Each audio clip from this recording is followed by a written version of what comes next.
Halo semuanya, kali ini kita akan membahas materi mengenai logika. Sebelum itu, mari kita mengetahui apa saja sih submateri yang akan kita pelajari dalam logika ini.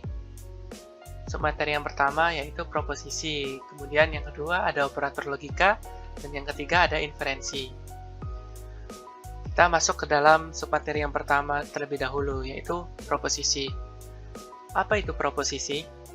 Proposisi merupakan satu tutur atau pernyataan yang melukiskan beberapa keadaan yang belum tentu benar atau salah dalam bentuk sebuah kalimat berita atau kalimat deklaratif.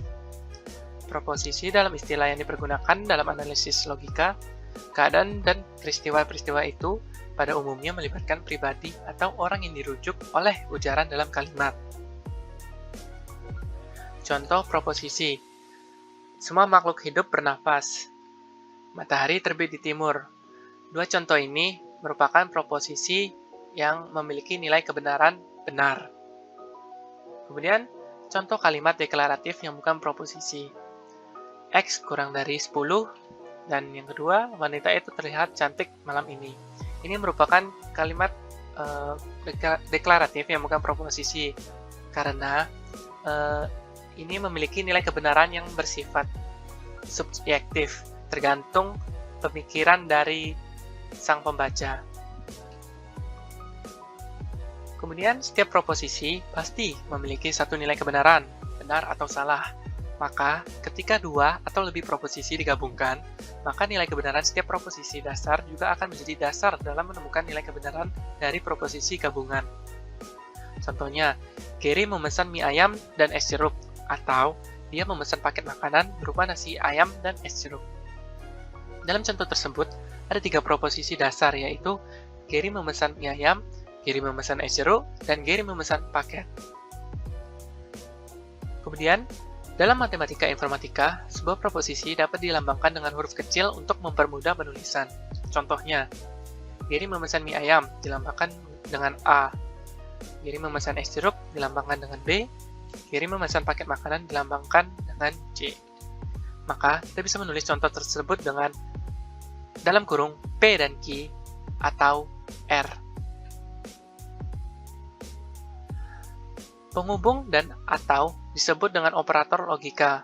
Ada tiga operator logika dasar, yaitu yang pertama, dan atau N dilambangkan dengan sebagai berikut. Kemudian atau or dilambangkan dengan simbol berikut ini. Kemudian tidak atau not dilambangkan dengan simbol ini. Selain itu, ada pula operator implikas, SOR, dan lain sebagainya. Kemudian materi selanjutnya akan dilanjutkan oleh teman saya.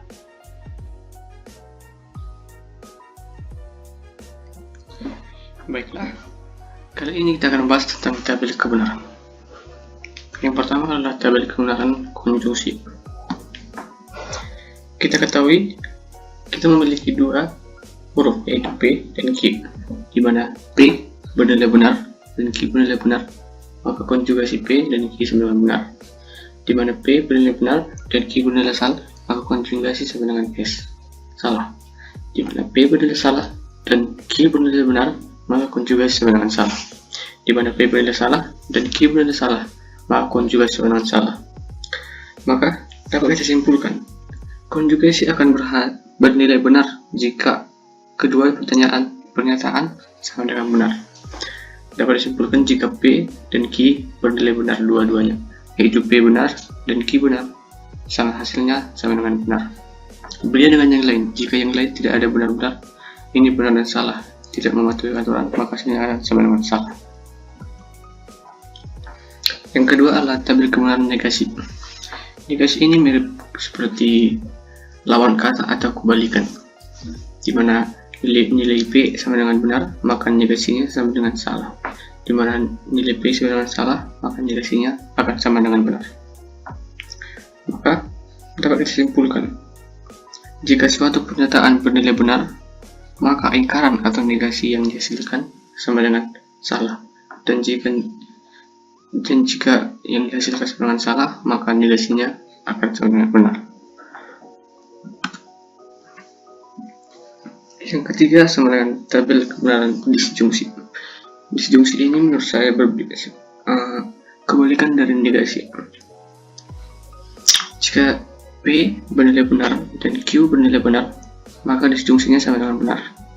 Jika P bernilai benar, Q bernilai salah, maka disjungsi sama dengan benar. Jika P bernilai salah dan Q bernilai benar, maka disjungsi sama dengan benar. Dan jika P salah, Q salah, maka disjungsi sama dengan salah. Dapat disimpulkan, disjungsi hanya akan bernilai salah jika kedua pernyataan, yaitu P dan Q, bernilai salah, yaitu di mana P sama dengan salah dan Q sama dengan salah, maka hasilnya akan sama dengan salah, dan selebihnya akan bernilai benar.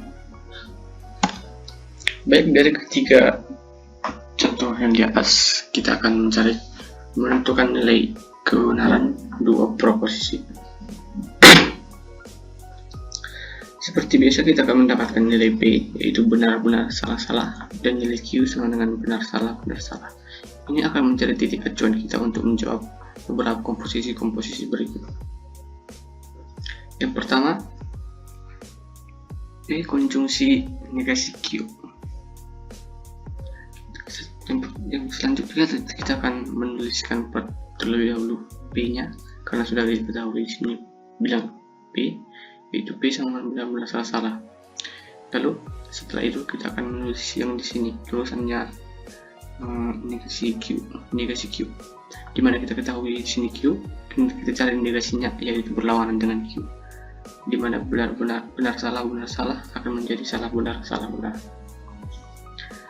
Lalu dari rumus konjungsi yang kita ketahui di atas, dimana benar-benar sama dengan salah, kita akan mencari dari P dan negasi Q ini mana yang benar dan benar, yaitu di baris kedua, dimana benar konjungsi benar sama dengan benar, dan selebihnya akan sama dengan salah.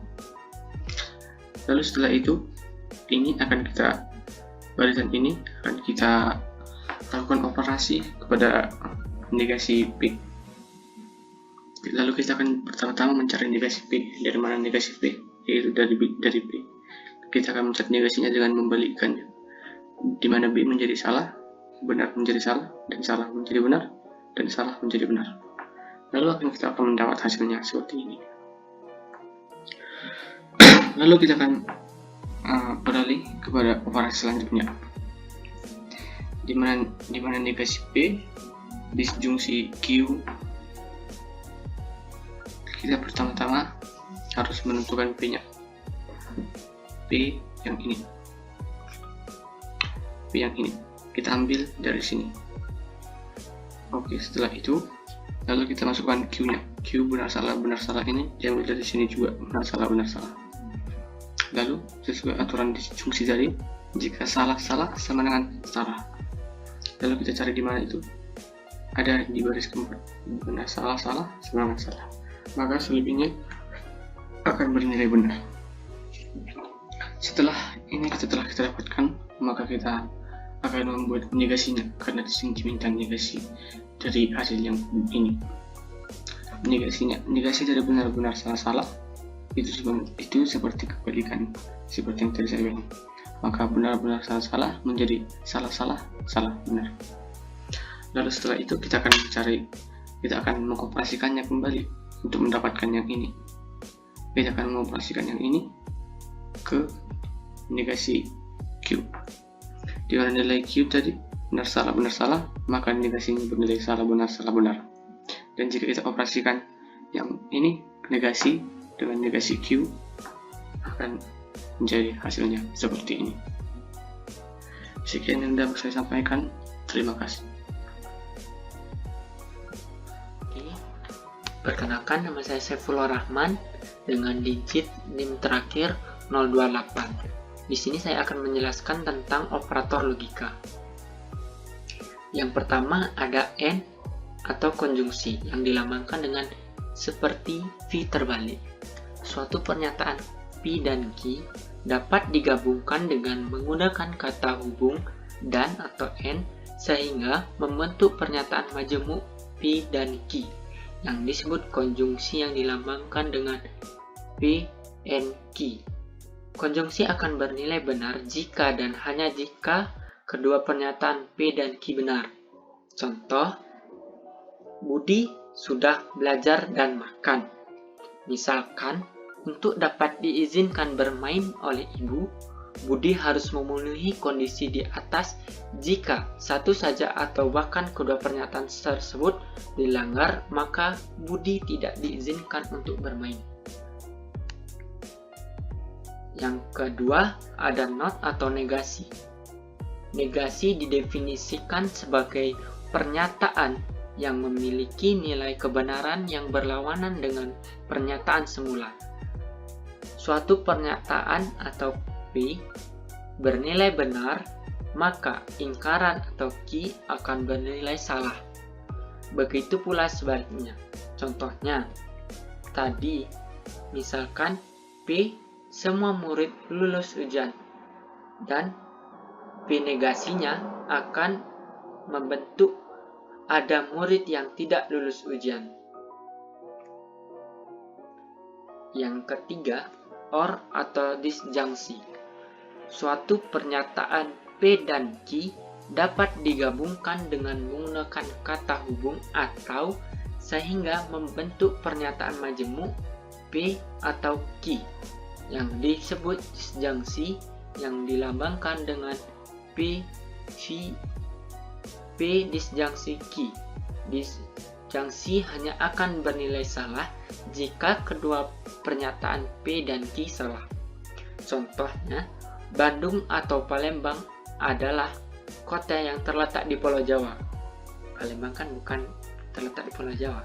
Pernyataan Bandung adalah kota yang terletak di Pulau Jawa adalah benar. Pernyataan Palembang adalah kota yang terletak di Pulau Jawa adalah salah.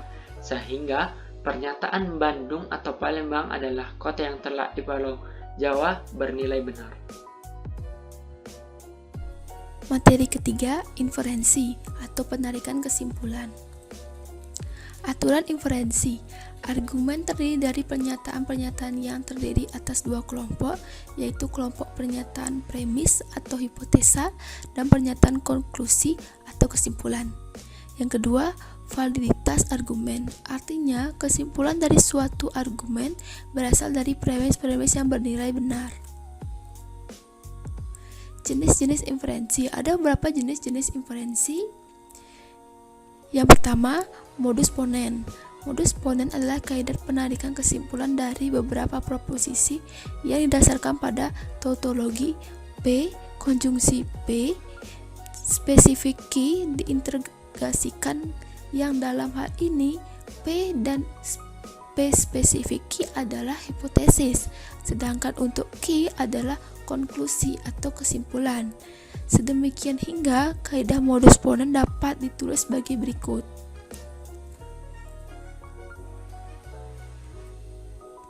Contoh, proposisi pertama, jika Andi orang kaya, maka Andi mempunyai mobil. Jika Andi orang kaya itu P, dan maka Andi mempunyai mobil adalah Q. Untuk proposisi kedua, Andi adalah orang kaya, itu adalah P. Jika kita lihat dari rumus yang ada, dapat diambil kesimpulan menjadi Andi mempunyai mobil, yaitu Q. Yang kedua ada modus tollens, yaitu kaidah modus tollens dapat dituliskan dalam bentuk jika P maka Q untuk proposisi pertama, dan untuk proposisi kedua itu ada negasi Q dan dapat disimpulkan menjadi negasi P. Contohnya, proposisi pertama, jika Andi orang kaya maka Andi mempunyai mobil, itu P. Jika Andi orang kaya itu P, maka Andi mempunyai mobil, itu Q. Untuk proposisi kedua, Andi tidak mempunyai mobil, itu negasi Q. Dari rumus yang ada, kita dapat simpulkan menjadi Andi bukan orang kaya, yaitu negasi P. Selanjutnya, silogisme hipotesis. Dituliskan dalam bentuk jika P maka Q dan Q maka R. Konklusinya jika P maka R. Contohnya, premis 1, jika saya kaya, maka saya memiliki banyak uang. Premis 2, jika saya memiliki banyak uang, maka saya memiliki pulau. Kesimpulannya, jika saya kaya, maka saya memiliki pulau. Lalu silogisme disjungtif dituliskan dalam bentuk P atau Q dan tidak P, kesimpulannya yaitu Q. Contohnya, premis 1, saya akan tidur atau saya akan belajar. Premis 2, saya tidak akan tidur. Kesimpulannya, saya akan belajar. Simplifikasi dituliskan dalam bentuk P dan Q dan kesimpulannya yaitu P. Contohnya, jika premisnya saya akan makan dan saya akan minum, kesimpulannya saya akan makan. Yang terakhir yaitu penjumlahan, dituliskan dalam bentuk P, lalu kesimpulannya P atau Q. Contohnya, premisnya adalah saya adalah mahasiswa. Kesimpulannya, saya adalah mahasiswa atau saya adalah manusia.